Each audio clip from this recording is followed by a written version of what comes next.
Welcome to Guide Guru. We hope this video helps. You begin by preparing the system and starting the uninstall. First, back up all databases and export logins so you can restore later. This prevents data loss. Once done, stop SQL services, SQL Server, Agent, and any related services, because running services block removal. Make sure you're signed in as an administrator and record instance names and installed features.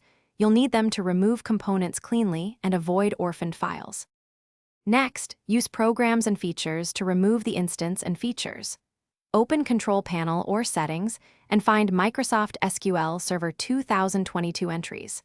Once selected, choose Uninstall/Change for the precise instance. This ensures you don't remove shared tools unintentionally.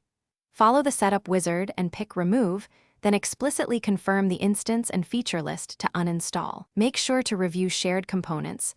Uncheck them only if no other apps need them, because that avoids breaking other SQL tools.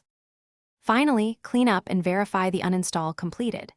After the wizard finishes, delete leftover program folders and then reboot the machine to release locks and update services.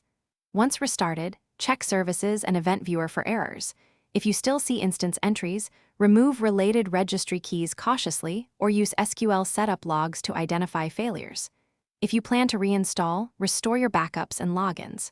Troubleshooting tip: if uninstall fails, examine SQL setup *. Log in the Setup Bootstrap log folder to pinpoint the error. Thanks for watching. Consider subscribing if we helped you today.